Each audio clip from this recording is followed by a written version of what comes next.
जहाँ सब लोग इतने गरीब होते हैं कि खाने को मिल जाए उनके लिए वही बहुत होता है। पटाखे खरीदना तो उनके लिए सपने से कम नहीं था।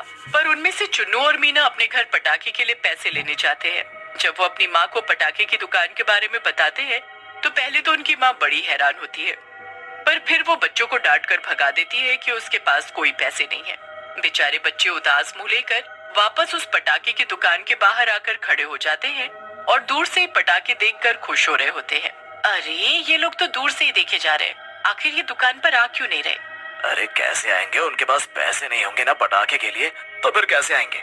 देखो, अगर हमने इनको मुफ्त में पटाखे बांटना शुरू कर दिया तो इन लोगों को हम पर शक हो जाएगा। तो हमें अब कुछ और ही सोचना पड़ेगा। हाँ, तुम बिल्कुल सही बोल रही हो। दोनों बहुत देर तक यही सोचते रहते हैं और फिर चुड़ैल को एक आइडिया आता है। क्यों ना हम एक खेल खेलें? हम गत्ते से गोल चक्र बनाते हैं और फिर उस पर हम एक जगह पटाखा और बाकी जगह पैसे पैसे लिख देंगे। फिर हम बच्चों को वो गोल चक्र घुमाने को बोलेंगे। एरो अगर पटाखे पर रुका तो उसे मुफ्त में पटाखे मिल जाएंगे, वरना उसे पैसे देकर खरीदना पड़ेगा। अरे पर बस एक जगह पटाखा लिखेंगे तो किसी की भी नजर उस पर कैसे रुकेगी? ज्यादा तो पैसे लिखे हुए पर ही रुकेगा ना, और यहाँ पैसे तो कोई देगा ही नहीं ना। भूल गए क्या कि हम भूत और चुड़ैल है? एरो कहाँ रुकेगा, वो हमारे हाथ में है, समझे? मैं तो सच में भूल ही गया था। बस फिर दोनों यही तरकीब लगाकर ही आकर रुकता है। भूत चुड़ैल पूरा दिन बच्चों को मुफ्त में पटाखे बांटते हैं। पूरे गांव में पटाखे की दुकान की चर्चा होने लगती है। हर जगह बस उनका ही नाम होता है। रात तक गांव के जाने कितने लोग गेम खेलकर मुफ्त के पटाखे जीत जाते हैं। उसके बाद भी लोगों का आना बंद नहीं हो रहा होता। अरे अब तो रात हो गई, हमें जाना चाहिए। हम इतनी देर रात तक अपना भेष बदल कर नहीं रह सकते। इनके सामने अगर हमारा असली भूत और चुड़ैल का रूप आ गया तो बहुत दिक्कत हो जाएगी। हाँ हाँ, ठीक कहती हो तुम। मैं दुकान बंद करता हूँ और इनको कल आने को कहता हूँ। सब लोग भीड़ लगाकर खड़े होते हैं और फिर राजू उनको अगले दिन आने को बोलता है।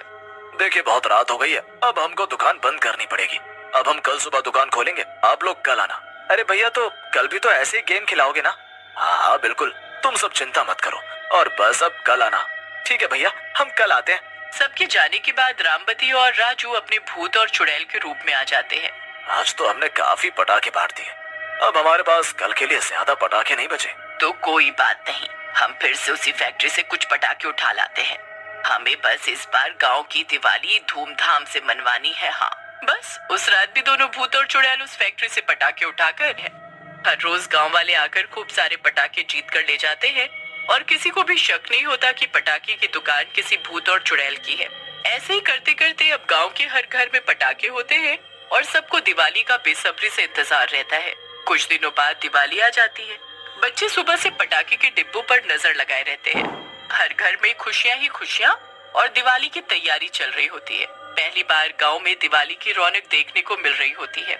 ये सब देख दुकान में बैठे रामबती और राजू बड़े ही खुश होते हैं। आखिरकार हमने वो कर दिखाया जो हम चाहते थे। अब हमें यहाँ से चलना चाहिए, हमारा काम हो गया।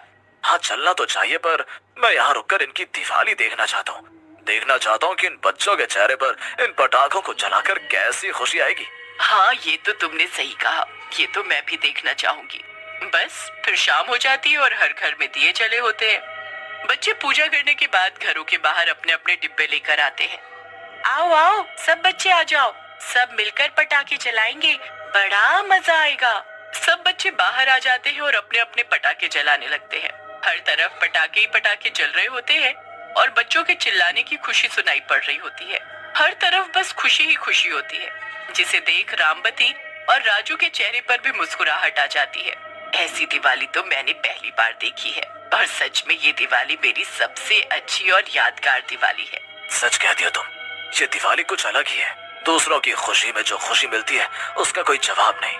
रामबती और राजू दूर खड़े सबको दिवाली मनाते देख ही रहे होते हैं कि तभी उनके पास गांव के कुछ लोग मिठाई लेकर आते हैं। आज तुम्हारी वजह से हमारे गांव में हम दिवाली मना पा रहे हैं। हमारे गांव के बच्चों ने तो कभी पटाखे देखे भी नहीं थे। सच में, जो आपने किया वो कोई नहीं करता। कितने ढेरों पटाखे आपने मुफ्त में बांट दिए। अरे बस, ये तो आप लोगों की खुशी के आगे कुछ भी नहीं है। तो बस फिर ये मिठाई हमारी तरफ से आप लोग स्वीकार कर लो तो हमें बड़ी खुशी होगी। राजू और रामबती वो मिठाई ले लेते हैं